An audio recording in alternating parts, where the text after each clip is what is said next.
fact say that, quote, players should be on their knees thanking their lucky stars for the rights deal that I got them?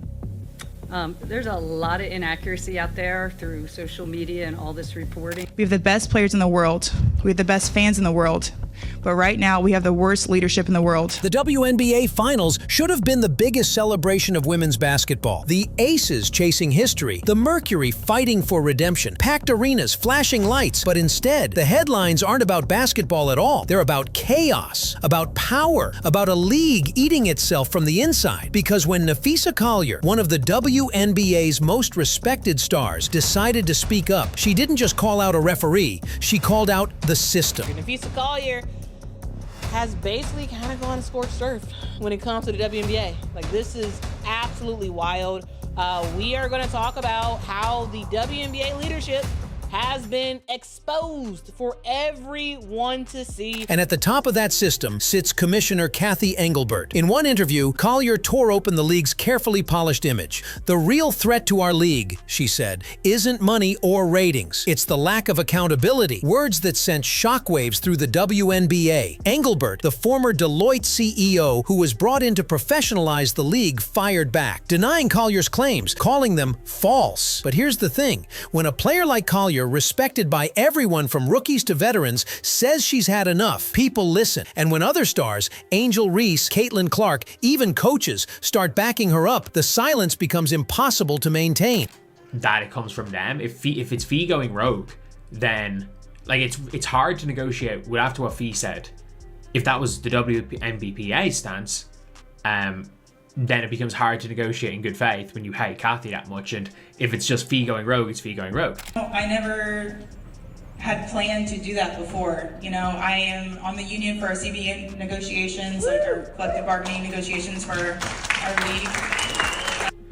I mean, she said she had never planned on doing it. So, you know, sorry, apologies, have to lower higher volume because I can hear what's going on.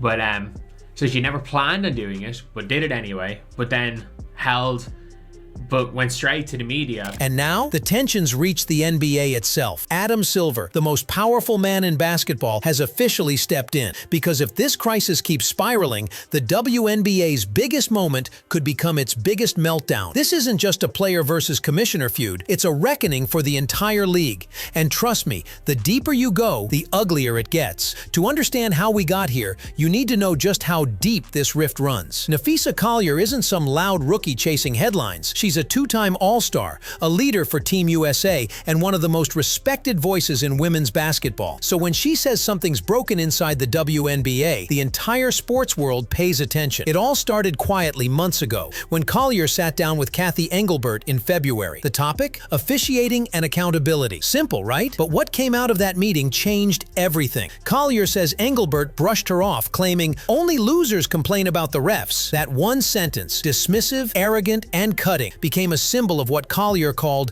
a culture of denial at the top. Some big question marks we have, some big takeaways, the WNBA's response, because they are in crisis mode.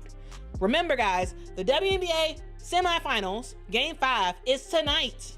And the story is what Cathy Engelbert did and did not say to Napheesa Collier. That's the story. That is the story, because yes. Because one player's courage had just pulled back the curtain on years of silent frustration. This wasn't just a feud, it was the start of a rebellion. Once Napheesa Collier went public, the story spread like wildfire. And suddenly, the WNBA wasn't just facing bad press, it was facing a crisis of credibility. Here's how it all unraveled. First, Collier's comments exploded across social media. Players started liking, sharing, and subtweeting support. Angel Reese dropped the viral line, 10 out of 10, no notes. Sophie Cunningham called Engelbert the most delusional leader our league has ever seen. When Caitlin Clark finally spoke up, even she said, "We need great leadership right now." That's not a casual comment, that's a message. Then came the league office's response, cold, corporate, and defensive. Engelbert denied everything, saying the allegations were false and unfounded. But by denying Collier's words, she only made things worse. And so for so long I felt like I saw what was going on behind closed doors. For so long we tried to have these conversations and move the needle in those meetings that we would have with the league, within our leadership.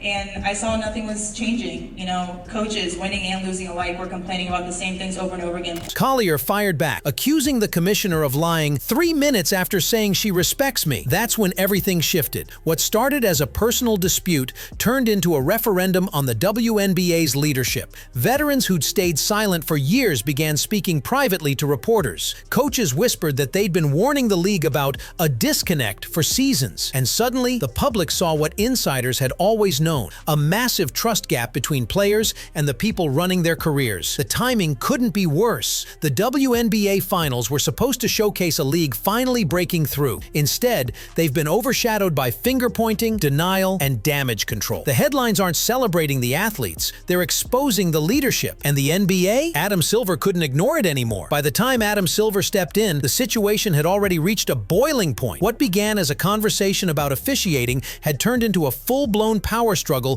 threatening the credibility of the entire WNBA. Behind the scenes, players were furious, coaches were nervous, sponsors were asking questions, and every sports outlet was circling, smelling blood. Players over and over again, and we weren't seeing a change that our leadership was trying to make. And I think I just got to the point where I was fed up. And, you know, you talked about this with me backstage, and it just resonated so much. It's just like, whether I was going to get, you know, annihilated for this or people were going to support me, I felt what I was doing was right. I felt like it needed to be said. So no matter the consequences, I felt like it was something that needed to be done. Because this wasn't just about Collier versus Engelbert anymore. This was about how the WNBA treats its stars when they speak truth to power. Then, in the middle of the finals, Silver broke his silence. Standing on stage at NBC headquarters, he didn't mince words. The WNBA is going through growing pains, he said. It's unfortunate this is happening during the finals, but relationships must be fixed. That one line, relationships must be fixed, sent shockwaves through the league office. Think about that. The NBA commissioner publicly acknowledging relationship issues between players and leadership. That's unprecedented. It means the problem isn't a rumor anymore. It's official. But here's where it gets messy. Silver's statement put pressure on both sides. Engelbert, once untouchable, now looks vulnerable. Her biggest supporter, the NBA itself, just implied she needs to clean up the mess. Meanwhile, Collier's credibility has only grown. Her allies include the league's rising superstars, Caitlin Clark, Angel Reese, and even veterans who used to stay silent. They've seen the favoritism, the mixed messaging, and the lack of accountability up close. Now, the WNBA's biggest stage, its finals, has become a courtroom. Every press conference, every social media post, every quote is evidence in a growing case against the very people running the league. And make no mistake, once Adam Silver gets involved, he doesn't just mediate, he restructures. Because this isn't damage control anymore, it's survival mode. To really understand the weight of this moment, you have to look beneath the headlines, at the fractures that have been building inside the WNBA for years. See, the league's public image has always been one of unity. We stand together, we rise together. But behind that slogan is a growing divide between the players living the grind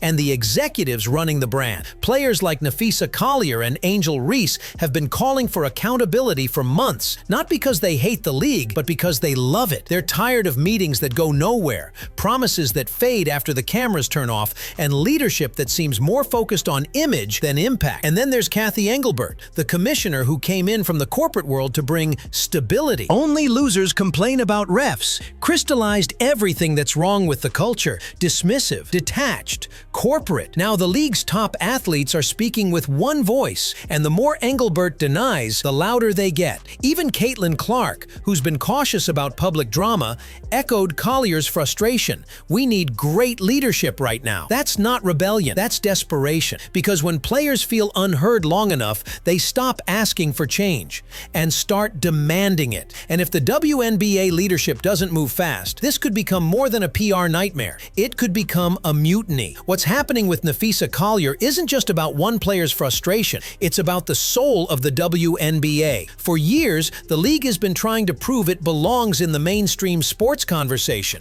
TV ratings are climbing, sponsorships are pouring in.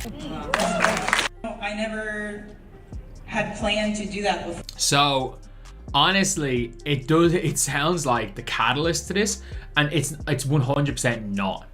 Like, it's definitely not the full reason why. Let's be honest. We all know, these players have been pissed. We all know they hate Cathy Engelbert. Like, we all know that. Like, that's not a secret that they dislike Cathy Engelbert. That's not a secret in any way.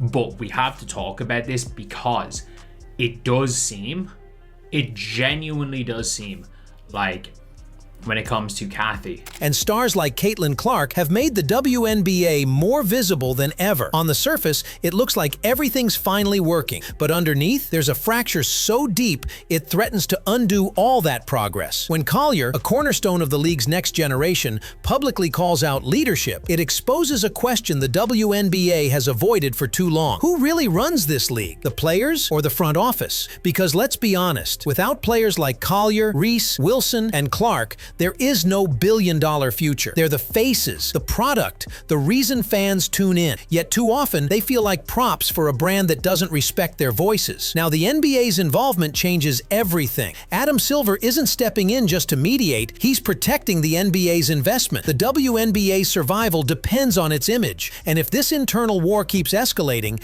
the fallout could scare sponsors, strain TV deals, and push fans away. The irony? This crisis comes at the very moment the league should be celebrating its success. The finals, meant to showcase elite competition, have become a stage for chaos, silence, and spin control. And Silver knows it. A league divided can't grow. If Engelbert can't repair the trust, or worse, if she continues denying reality, because Collier's stand forced the WNBA to confront what players have whispered for years: the disconnect, the favoritism, the lack of respect from leadership that claims to champion their voices. Adam Silver's involvement isn't just symbolic. It's a sign that even the NBA knows this fire can't be ignored anymore. His message was simple but powerful. Relationships must be fixed. And in that one sentence, the entire league was put on notice. Cathy Engelbert may have guided the WNBA to record profits, but leadership isn't about balance sheets, it's about trust. And right now, trust is the one thing this league has lost. Collier's words, raw, real, unfiltered, have exposed the cracks beneath the WNBA's success story. But they've also opened a door, a chance for real reform, for accountability, for a future where players don't have to risk their careers just to be heard. The finals might be happening on the court, but the real battle is happening behind closed doors. And how this plays out could define the next decade of women's basketball, because if the WNBA wants to truly rise, it has to face its reflection first. This story isn't over, it's just getting started. And if you want every update, every twist, and every truth they don't want you to hear, make sure to like, share, and subscribe for more deep dives into the WNBA's biggest dramas.